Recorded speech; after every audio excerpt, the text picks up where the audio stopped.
ఉన్న బంగారాన్ని విడిపించి ఆ రోజు ఆన్లైన్ రేటుకే మేము కొంటాం. Sharma gold company. నమస్తే, వెల్కమ్ టు సుమన్ టీవీ. నేను మీ యామ్ని.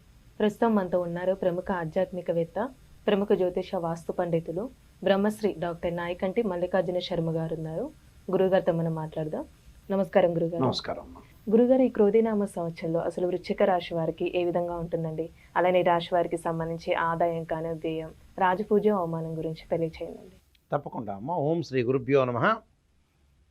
వృశ్చిక రాశి వాళ్ళకి క్రోధినామ సంవత్సరం అంటే క్రోధినామ సంవత్సరంలో ఆ కోపంతో కానీ మంచితో కానీ బహిరంగంగా విషయాలు బయటపెట్టడానికి, ఎదుటి వ్యక్తుల యొక్క విషయాలు పరిపూర్ణంగా తెలుసుకోవడానికి ఉన్న సంవత్సరమే క్రోధినామ సంవత్సరం.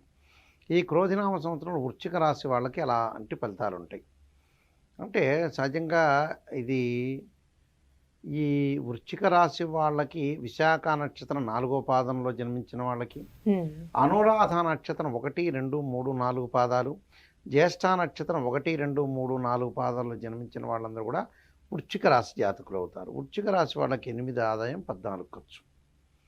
అంటే 8 ఆదాయం ఉంటుంది, 14 ఖర్చు ఉంటుంది. రాజ్యపూజ్యం 4 ఉంటుంది, అవమానం 5 ఉంటుంది. అంటే రాజ్యపూజ్యం 4 ఉంటుంది, అవమానం 5 ఉంటుంది. అంటే ఏమిటి వృశ్చిక రాశి వాళ్ళకంటే చతుర్థ స్థానంలో శని యొక్క సంచారం, పంచమంలో రాహు, షష్టమ సప్తమాల్లో గురువు యొక్క సంచారం. షష్టం ఏమిటి అంటే గురువు ఏప్రిల్ 30వ తారీఖు వరకు కూడా 6వ స్థానంలో ఉండటం, అంటే మేషరాశిలో ఉండటం. వృషభ రాశిలోకి రావడానికి వాళ్ళకి మే 1వ తారీఖు నుంచి వృషభ రాశిలోకి వస్తాడు. అలానే 11వ స్థానంలో కేతు యొక్క సంచారం. రవి బుధ శుక్రులు ఒక రాశి నుంచి మరో రాశికి మారడానికి 30 రోజులు, కుజుడు 45 రోజుల కాలం అనేది పడుతుంది. రాహు కేతులు 18 నెలల కాలం అనేది పడుతుంది. అయితే వృశ్చిక రాశి వాళ్ళకి ఏ విధంగా ఉండబోతుందంటే ప్రయత్నాలన్నీ కూడా సఫలీకృతం అవుతాయి. అనుకున్న ప్రయత్నాలు ఏవీ ఆగవు. కార్య విజయాన్ని సాధించే అవకాశం ఉంటుంది. వ్యవసాయదారులకు కొత్త పంటలు కనిపించే అవకాశం ఉంటుంది. నూతన సాగు విధానాలు పాటించడం రైతులు ద్వారా దాన్ని అధిక రాబడి పొందే అవకాశం ఎక్కువ ఉంటుంది. అంటే వ్యవసాయదారులకు కొత్త పంటలు కనిపిస్తాయి. సాగు విధానాలు కొత్తగా ప్రామాణికంగా చేస్తూ ఉంటారు. అధిక రాబడి కూడా పొందే అవకాశం ఉంటుంది వ్యవసాయదారులు. రైతులు అంటే రైతులు బాగుంటేనేగా దేశం బాగుండేది. అలానే విద్యార్థులకు అధిక శ్రమ ద్వారానే ఆశించిన ఫలితాలు లాభించే అవకాశం ఎక్కువగా ఉండటం, వ్యాపార రంగంలో అధిక లాభాలు ఆర్జించే అవకాశాలు ఎక్కువ ఉంటాయి. ఇక్కడ విశేషం ఏమిటంటే వ్యాపారం అనేది అంతంత మాత్రం ఉన్నా లాభం అయితే వస్తుంది. స్వతంత్ర వ్యాపారం, స్వతంత్ర వృత్తుల వాళ్ళకు కూడా అన్ని రకాల ప్రోత్సాహాలు లభించటం, అలానే అధికంగా ఆదాయం పెరగటము, ఉన్నత స్థాయికి ముందుకు వెళ్ళే అవకాశాలు ఎక్కువ ఉంటాయి. రాజకీయ రంగంలో సంఘంలో గౌరవ ప్రతిష్టలు, అలానే సినిమా యాక్టర్లకు అనుకూలమైన వాతావరణం. అంటే అన్ని రంగాల్లో సినిమా యాక్టర్లు కూడా అధిక లాభాలు, మంచి సినిమాలు విజయవంతం అయ్యే అవకాశం ఉంటుంది. అలానే తోటి వారి ఆధారాభిమానాలు కూడా చూరుకునే అవకాశం ఎక్కువగా ఉంటుంది. స్త్రీలకి పుణ్యక్షేత్రాలు దర్శనం చేయటం ఆనందం లభించే అవకాశం ఉంటుంది. కుటుంబంలో వ్యక్తుల కారణంగా నిర్వేదన ఏర్పడుతూ ఉంటుంది. అయితే ఇక్కడ శారీరక మానసికంగా శ్రమ, ఆ శ్రమకి తగ్గట్టు ఫలితాలు, వాత బాధలు కలిగే అవకాశం ఎక్కువగా ఉంటుంది. శత్రువులు నశింపజేసే అవకాశం ఉంటుంది. ఆరోగ్యము, రాజదర్శనము, ఇష్టకార్య సిద్ధి కలిగే అవకాశం ఉంటుంది. ఈ సంవత్సరం అంతా కూడా అనుకూలమైన ఫలితాలు ఇచ్చే అవకాశం ఎక్కువగా ఉంటుంది. ఇప్పుడు వ్యవసాయం చూసుకుంటే ఏ విధంగా ఉండొచ్చండి? వ్యవసాయదారులకి నూతనంగా పెట్టుబడులు పెడతారు. నూతన టెక్నికల్గా ముందుకు వెళ్ళే అవకాశాలు ఎక్కువ ఉంటాయి కాబట్టి అధిక లాభాలు సంభవించే అవకాశం ఉంటుంది. నూతన వ్యాపారాన్ని ప్రారంభం చేయొచ్చు, తప్పులేదు. భాగస్వామ్య వ్యాపారంలో కొన్ని ఇబ్బందికరమైన వాతావరణాలు వస్తాయి వీళ్ళకి. అంటే భాగస్వామ్య వ్యాపారంలో కూడా నూతనంగా కొన్ని ఇబ్బందులు లేకుండా, అంటే కొత్త విధానాల ద్వారా ఇబ్బందులు లేకుండా వాళ్ళు ముందుకు వెళ్ళే అవకాశాలు ఎక్కువగా ఉంటాయి.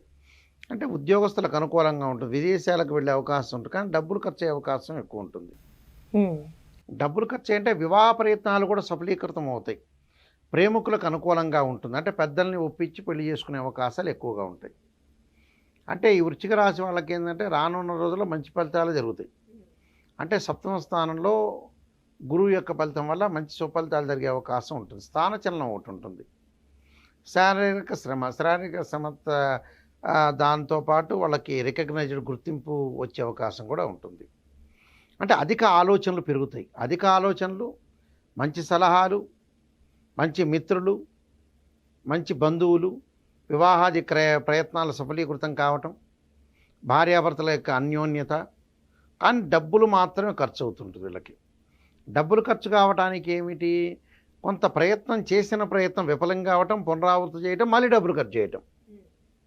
అంటే ఒక పని చేస్తారు, ఆ పని చేసిన తర్వాత ఫెయిల్ అయిపోతుంది. ఆ పని ఫెయిల్ అయిపోయిన తర్వాత మళ్ళీ చేస్తారు, దానివల్ల డబ్బులు, అది రెండోసారో మూడోసారో సక్సెస్ అవుతుంది వాళ్ళకి.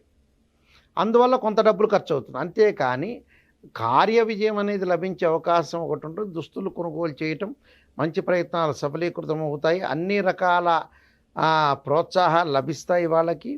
ప్రతి పనులు వాళ్ళు ఏదైతే సాంకేతిక రంగాల వాళ్ళు కూడా కోరుకున్నట్లుగా జరిగే అవకాశాలు అయితే ఉన్నాయి. కొందరికి వ్యతిరేకమైన శక్తులు కూడా ఏర్పడుతుంటాయి. అంటే నరదృష్టి ఏర్పడుతుంటుంది. ఆ నరదృష్టి తగ్గించుకొని ప్రతి వాళ్ళని కూడా ఆలోచన చేసి బంధువులతోటి కూడా సఖ్యతగా ఉండాలి. ప్రతి విషయాన్ని కూడా మనం ఆలోచన చేసి కూలంకషంగా ఉండి ముందుకు వెళ్ళాలి. ప్రతి దానిలో నేను చెప్పిందే రైట్ అని కాదు, 10 మందిని ఆలోచన చేయాలి. దానిలో ఏది రైటు, ఏది బాగుంది, ఏది కరెక్టు అనే ఆలోచన సరళి ధోరణి కూడా చూసుకోవాలి మనం. అది మనం చూసుకోలేదనుకో కొన్ని ఇబ్బందులు కలుగుతాయి. ఆలోచన సరళి ఇంపార్టెంటే. ప్రతి పనిలో విజయం సాధించాలి. విజయం సాధించడానికి రకరకాల ప్రయత్నాలు చేస్తుండాలి. జీవితంలో ప్రయత్నం అనేది చేయకపోతే మనం ఏం విజయం సాధించలేం కదా. అందులో ప్రయత్నం కూడా చేయాలి, ముందుకు వెళ్ళాలి. అలా చేస్తే అంత అనుకూలమైన ఫలితాలు ఉంటాయి. అయితే 8 ఆదాయం 14 ఖర్చు కారణం ఏంటంటే కొంత డబ్బులు ఖర్చు అయ్యే స్థితి అనేది వీళ్ళకు ఉంటుంది. ఏమిటి, బంగారం కొనుగోలు చేస్తుంటారు, పెట్టుబడులు పెడుతుంటారు షేర్ మార్కెట్లో, వాటిల్లో కొన్నిట్లో షేర్ మార్కెట్ ట్రేడ్ బిజినెస్లో అయితే పెట్టుబడి పెట్టకూడదు. ఇళ్ల నిర్మాణంలోనూ, స్థలాల నిర్మాణంలోనూ, పొలాలు కొనుగోలు చేయటంలో వాళ్ళు అలాంటివి చేసుకోవచ్చు. అలాంటి వాటిలో తప్పు లేదు. కాబట్టి అలాంటివి చేసుకొని ముందుకు వెళ్ళొచ్చు, ఎలాంటి ప్రాబ్లం లేదు.